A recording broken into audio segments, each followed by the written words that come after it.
E não é que o filme acabou exatamente como todo mundo sabia que ele ia acabar desde que essa história foi divulgada. Ah, é claro, vão ter spoilers do filme o vídeo todo. Sky Riley não passou no teste pra garota final e assim como Rose do primeiro filme, serviu pra mostrar pra gente que às vezes o mal vence sim e por uma margem tão grande que fica muito claro que a nossa suposta heroína não teve nem chance. Mas aqui nesse segundo filme isso ficou ainda mais óbvio. Eu fiz um vídeo todo só pra falar sobre essa entidade, demônio de Sorria, as seus poderes, habilidades e como ele manipula as suas vítimas. E lá eu mencionei algumas vezes como esse bicho feio pode assumir outras identidades e manter esse teatrinho por quanto tempo ele quiser. Pois então, em Sorria 2 ele foi lá e fez 80% do filme, basicamente, ser uma longuíssima alucinação. E isso levanta a questão: o quanto do filme realmente aconteceu e o quanto dele só tava na cabeça da Riley. Eu sou a Erin Lawson e essa é a Ala Secreta, onde te mostro o terror como você nunca viu, mas sempre quis ver. Começando ao dissecar o final de Sorria 2. Se gosta de terror, já se inscreve aqui no canal que a gente só fala sobre isso por aqui.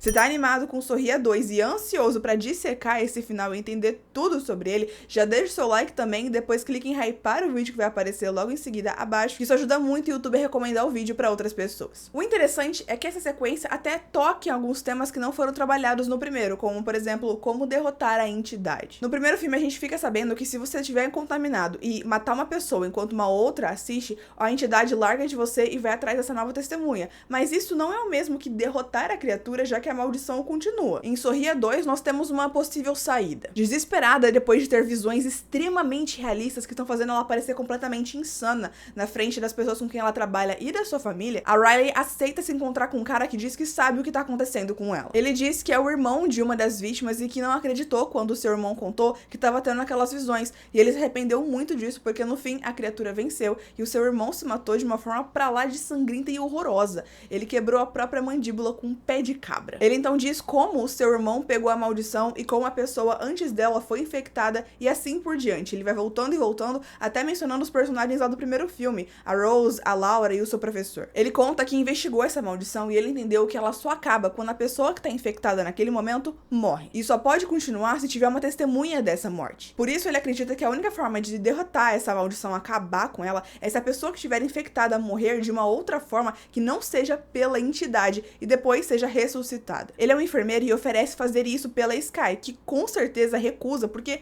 isso é loucura, ficar totalmente à mercê de um estranho e confiar que ele vai te trazer de volta. Porém, tortura vai, tortura vem, a Sky acaba matando a sua própria mãe durante uma alucinação onde parecia que a mãe dela estava machucando ela mesma, só pra então a Sky perceber que o pedaço de vidro estava na sua mão e ela estava coberta de sangue. Ela foge do hospital, roubando a arma do segurança e o carro do seu motorista. A sua melhor amiga, a Gemma, com quem a Sky tinha feito as pazes muito recentemente, depois de elas passarem um ano inteiro sem se falar por causa do vício em drogas que a Sky tinha, que acabou separando as duas, vai junto com ela porque diz que a Sky, não sabe dirigir e ela não vai deixar a amiga dela sozinha naquele estado. Só que enquanto elas estão dentro desse carro, a gente começa a ver a ponta do iceberg, que é a grande alucinação desse filme. Enquanto a Sky tá sentada dentro do carro, ao lado da sua melhor amiga que tá dirigindo, seu celular toca. E quem é que tá chamando? A sua melhor amiga. Nesse ponto, você aí que já assistiu o primeiro filme sabe exatamente o que vai acontecer, porque isso aqui é muito igual ao que aconteceu com a Rose e a sua terapeuta falsa. Ao atender, a Sky descobre que a sua melhor amiga de verdade nem sequer ligou de volta pra ela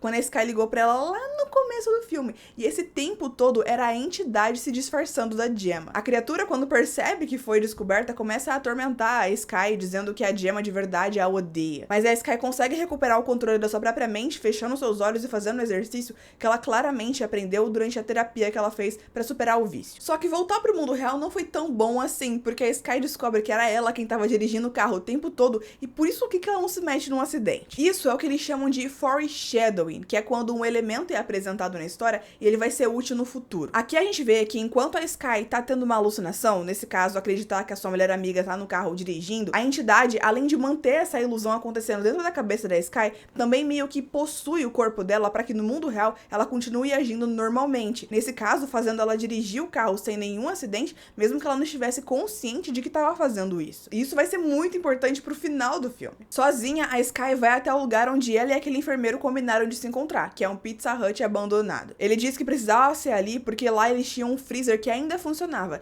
e eles precisavam abaixar a temperatura corporal da Sky, porque depois que o coração para de bater, o cérebro leva 2 minutos para começar a necrose. Mas se a temperatura corporal estiver bem baixa, esse tempo aumenta para 9 minutos. E ele não queria dar sorte ao acaso, e para ter certeza que a entidade realmente desprendeu do corpo dele antes de trazer ele de volta, ele ia esperar 8 minutos para ressuscitar ela. Ao entrarem, ele coloca um tijolo na porta dizendo que a trava estava estragada, e se a porta fechasse, eles não iam conseguir abrir o lado de dentro. E isso aí é outro foreshadowing, porque na hora que isso acontece, todo mundo entende que ele tá falando isso justamente porque essa porta vai fechar em algum momento e eles vão ficar presos lá. A Skye deita naquela mesa e ele explica como vai funcionar. Basicamente, ele vai injetar uma coisa nela e ela vai morrer em 30 segundos. Ele então vai esperar 8 minutos e dar outra injeção nela, dessa vez de adrenalina, pra trazê-la de volta. Mas de forma muito suspeita, ele fala que precisa pegar uma coisa lá fora e sai da sala, deixando ela sozinha dentro do freezer. A Skye fica desesperada e começa a gritar pedindo pra ele voltar e não deixar ela sozinha, mas as alucinações começam novamente. Ela vê ela mesma no dia do acidente de carro que aconteceu há um ano atrás, que ela mesma causou e que causou a morte do seu amigo, toda machucada e ensanguentada. As duas entram numa luta corpo a corpo até a Skye conseguir se afastar dela. A entidade fica atormentando ela, dizendo que é uma pessoa ruim e basicamente usando todas as coisas ruins que a Skye pensa sobre ela mesma pra torturar a garota. Porém, a Skye consegue pegar a agulha que ia ser usada pra matar ela e injeta em si mesma, enquanto a entidade desesperada fica gritando pra ela não fazer isso. Poxa, então, será que ela vai conseguir? Porque ela se matou sem ninguém assistindo. E como eu disse pra vocês no meu vídeo sobre a entidade,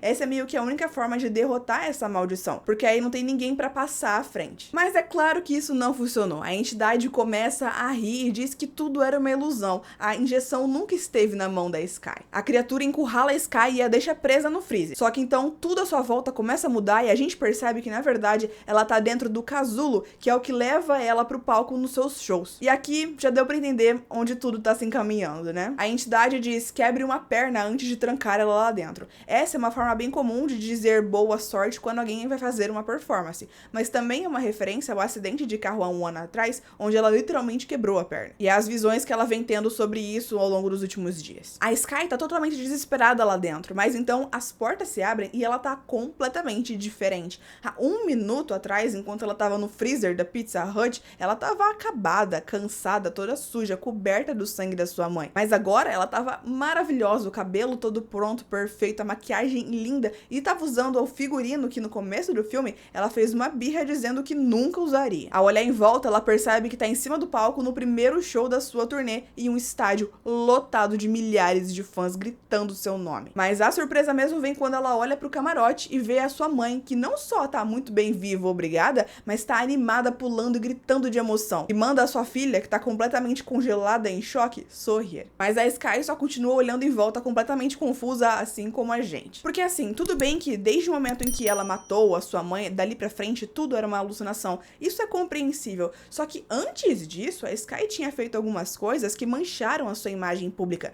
Mas a reação do público que tá ali assistindo ela dá a entender que isso também não aconteceu. Então, tanto a Skye quanto a gente fica se perguntando o quanto do que ela viveu nos últimos dias foi uma ilusão. Por quanto tempo a entidade estava meio que possuindo o seu corpo, carregando ela por aí, fazendo ela agir normalmente, enquanto a sua mente estava presa numa enorme alucinação. Extremamente em choque, a Skye mal consegue se mexer quando bem na sua frente aparece ela mesma, só que com aquele sorriso sinistro. A criatura rasga o figurino bem na parte que tem a cicatriz na barriga por causa do acidente do carro. Então começa a rasgar a própria barriga e de dentro saem braços longos, assim, extremamente longos. E logo toda a criatura tá saindo de dentro da Skye falsa, que continua sorrindo enquanto tudo isso tá acontecendo. Assim como a Rose no primeiro filme, quando a Skye vê o verdadeiro rosto da criatura, ela fica numa expressão de extremo choque, como se ela quisesse gritar. Mas então algo clica em sua mente e ela sucumbe. Ela cai de joelhos no chão, assim como a Rose, e a criatura abre a sua boca entrando dentro dela. A cena corta e a gente passa a ver tudo do ponto de vista do público, que tá todo mundo em absoluto silêncio, em completo choque, vendo a Skye que aparentemente tá tendo uma convulsão no palco. O mais interessante dessa cena é que ninguém ajuda ela. Os dançarinos estão em cima do palco, parados, olhando pra ela, mas ninguém vai até lá. Os seguranças também não. Até os próprios fãs começam a gritar pra alguém fazer alguma coisa, chamar ajuda, pedir socorro. Mas então a Skye se levanta. Todo mundo grita de empolgação divulgação e animação, só que quando ela vira de frente pro público, todo mundo fica quieto novamente. Isso porque ela tem aquele sorriso sinistro na cara dela. Tem uma câmera filmando ela bem de perto e do lado de trás tem 3 telões gigantescos mostrando o rosto dela num close-up muito de perto. E o sorriso dela é tão sinistro que faz todas aquelas milhares de pessoas ficarem quietas, só esperando o próximo movimento. E então a câmera muda novamente e a gente só vê a reação do público, reagindo em choque e nojo, enquanto nós ouvimos um barulho do que é claramente a Skye batendo em si mesma com o microfone. Quando a vemos novamente, a Skye tá caída no chão, morta, mas ainda sorrindo, com metade do microfone enfiado no seu olho, o sangue escorrendo e milhares de pessoas gritando ao fundo.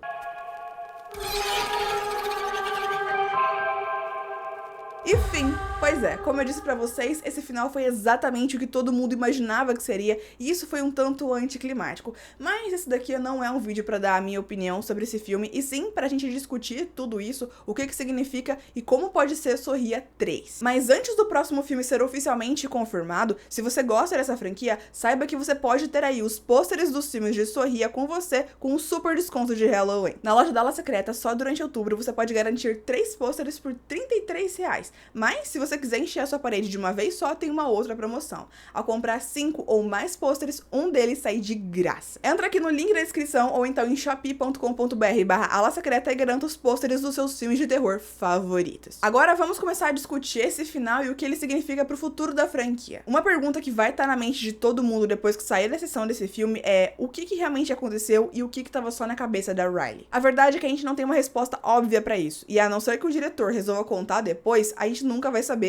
e é melhor assim. Porém, como eu sempre gosto de dizer muito nos vídeos aqui do canal, nós podemos especular. A partir da cena onde nós vemos a Skye ser atacada por um grupo de sósias dos seus bailarinos, tudo que veio dali pra frente é uma grande ilusão. Ou seja, a sua mãe nunca a encontrou desacordada lá, ela nunca foi pro hospital, não matou a sua mãe, ela não fugiu armada e não foi pra um Pizza Hut abandonado. Antes disso, as ilusões mais óbvias e que a gente tem confirmado que são ilusões mesmo são aquele fã maluco que apareceu na sua casa, isso nunca aconteceu. Todas as aparições da sua melhor amiga Gemma, que na verdade só apareceu lá mais pro final do filme, onde ela liga pra deixar claro que ainda tá irritada com a forma como a amizade dela terminou, e também deixa assim muito implícito que ela não tem intenção nenhuma de manter contato com a Skye. E na verdade, a gente teve uma pista de que a Gemma que a gente viu era falsa o tempo todo no filme. Vocês perceberam? A Gemma se oferece pra dormir na casa da Skye quando percebe que a sua amiga tá muito afetada. Durante a madrugada, a Skye acorda e vê uma Gemma do mal. Mas essa alucinação parece acabar quando a Gemma de verdade aparece e a gente percebe que na verdade tá durante o dia. Só que agora a gente sabe que isso foi um blefe duplo, e isso era só uma ilusão dentro da outra ilusão. Porém, dava pra perceber isso, porque logo depois dessa cena, a mãe da Skye chega, a chamando porque ela tá atrasada pra um evento, e ela não fala com a Gemma, mesmo que ela esteja bem ali na mesma sala. Dá pra tentar dizer que é porque ela tava mais focada em dar uma bronca na sua filha, mas isso não faz sentido, porque um pouco antes disso, ela tava tentando insistir pra sua filha entrar em contato com a amiga, então ela ficaria feliz de ver as duas juntas novamente. No finalzinho dessa cena, a Gemma dá oi pra mãe da Skye, e a gente não ouve ela responder. Isso porque só a Skye conseguia ver a Gemma. Agora, outras cenas que não ficaram claras se são alucinações ou não. No meet and greet, onde a Skye tira foto com alguns fãs, aquele cara maluco que apareceu e fica agarrando ela e gritando, falando que eles deveriam ficar juntos, pode ter sido uma alucinação pra deixar ela ainda mais assustada. Ou talvez seja só um cara doido mesmo, porque a gente sabe que isso existe de verdade. Logo depois, a mina do mal de Procurando Nemo aparece. Ela não diz uma palavra sequer, só fica olhando pra Skye com aquele sorriso completamente sinistro. E a gente sabe que isso é a marca da entidade. Porém, quando a entidade aparece tomando a forma de alguém com aquele sorriso sinistro, a única pessoa que vê é a pessoa que tá infectada. Mas aqui nesse momento não é só a Skye que vê essa menininha, o assistente dela que tá tirando as fotos também vê ela. O que quer dizer que ou todo aquele meet and greet era uma alucinação, ou só o sorriso da menina era, e ela não tava sorrindo daquela forma, ou então nada era uma ilusão. Aquela menina era só uma fã que tava sorrindo pra ela de uma forma muito sinistra e muito creepy. Aliás, eu ri muito nessa cena porque de verdade é bem possível que essa garota seja real e só seja muito da esquisita. Pensando bem, o filme todo foi muito não intencionalmente hilário. Numa outra cena, a Skye dá um discurso no evento pra crianças desprivilegiadas. O teleprompter que tava passando o seu discurso trava e ela precisa fazer um discurso no improviso. E o que ela diz é simplesmente horrível, sério. Enquanto eu tava assistindo isso, eu tava me contorcendo na poltrona de vergonha alheia. Eu juro juro pra vocês. Eu tava tampando meu rosto assim porque eu não tava aguentando olhar pra aquilo. Foi muito doloroso. Ela despeja todo o seu trauma ali e basicamente diz que ter uma carreira na música é uma porcaria e a sua vida é uma desgraça. E o evento era pra inspirar jovens músicos. Nessa mesma cena, ela tem uma alucinação do seu amigo que morreu no acidente de carro. E durante um susto, ela acaba se mexendo muito rápido e empurra a apresentadora, que é uma mulher idosa, pra fora do palco. É de se imaginar que essa parte onde ela empurra a mulher foi uma alucinação,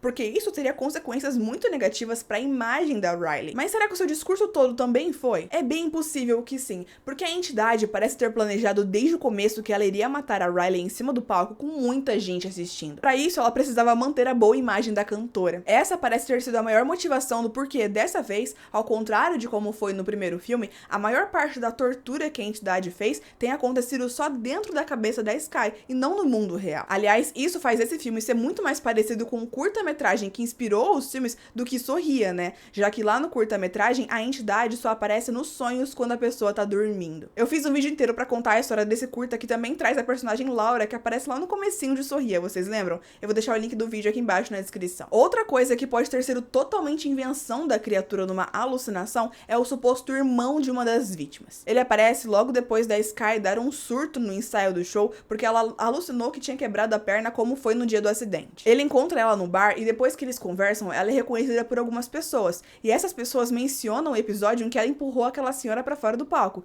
E se aquilo foi uma alucinação, então isso também deve ser, certo? Então a entidade fingiu ser alguém que ia ajudar, inventou uma forma de derrotar ela mesma só pra dar falsa esperança pra Sky e usar isso pra atormentar ela depois. Assim como ela fez com a Rose no primeiro filme, ao fingir ter sido derrotada. Pensando assim, o final dos dois filmes foi bem igual, né? Nesse caso, aliás, como uma pessoa bem apontou nos comentários aqui do canal, se esse cara foi toda uma ilusão criada pela entidade, ele pode ter dado uma pista do que é essa criatura. Isso porque ao falar com a Sky, ele usa vários nomes pra descrever essa coisa. Entidade, demônio, mas ele também usa cósmico, que pode dar a entender que é uma coisa alienígena, numa vibe meio Pennywise de It a Coisa, sabe? Porém, isso só acrescenta mais uma teoria da origem desse bicho, e não é nada confirmado. Mesmo que ele não fosse uma ilusão nessa primeira cena onde ele fala com a Sky, a entidade ainda estaria presente, porque esse filme deixa claro que ele nunca abandona a pessoa que tá atormentando. Então a entidade teria ouvido todo o plano que eles fizeram e com certeza não ia deixar funcionar depois. Nesse caso, mesmo que esse cara não seja uma ilusão e ele exista de fato,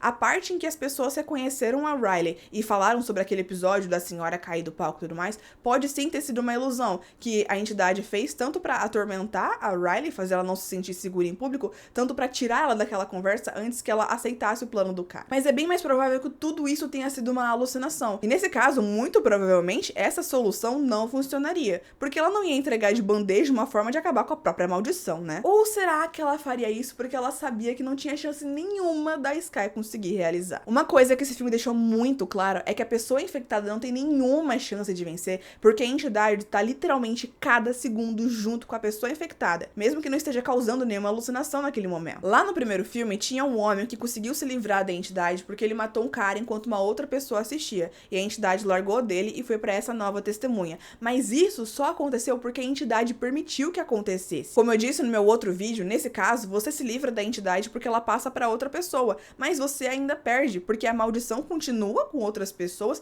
e você é preso por homicídio. Depois que uma pessoa se torna a vítima da vez, tudo que ela faz e pensa é controlado pela entidade, que jamais vai deixar ela fazer qualquer coisa pra dar fim à maldição. O que quer dizer que ou essa franquia vai ser cheia de filmes que tem sempre o mesmo final, onde um mal vence, ou então uma pessoa de fora, que não é a pessoa que tá atualmente infectada, vai ter que descobrir uma forma de derrotar essa maldição. E já que estamos falando nesse tópico, Sorria 3, como é que vai ser? Bom, vamos aos fatos. A Sky morreu em cima do palco e passou a maldição adiante pra milhares de pessoas, entre família, fãs e equipe. A gente sabe que as pessoas que testemunham as mortes dessa maldição se tornam as novas vítimas, porém a gente nunca tinha tido mais de uma testemunha por vez. O que isso quer dizer? Como eles vão trabalhar isso no próximo filme? Ao meu ver, existem duas formas que eles podem seguir essa história a partir de agora, e tudo depende se a criatura é onipresente ou não, ou seja, ela consegue estar presente na mente de várias pessoas ao mesmo tempo, ou a tortura tem que ser de 1 a 1. Se o demônio for onipresente, então o que a gente tem é uma epidemia. Essa maldição funciona como um vírus, assim como em Corrente do Mal, que fez primeiro e fez melhor, onde ele passa através da morte e contamina uma nova pessoa. Nesse momento, nós temos milhares de pessoas infectadas ao mesmo tempo, o que quer dizer que daqui a alguns dias todas elas vão ir morrendo e vão infectar mais uma ou mais pessoas cada um. Seguindo essa linha, o próximo filme pode ser bem apocalíptico. O diretor e roteirista disse em entrevista que ele não queria que Sorria 2 fosse uma sequência direta, ou seja, ele não queria continuar exatamente de onde o último parou e fazer com que o filme todo fosse a história do Joel. Aqui, ele é só a morte de abertura,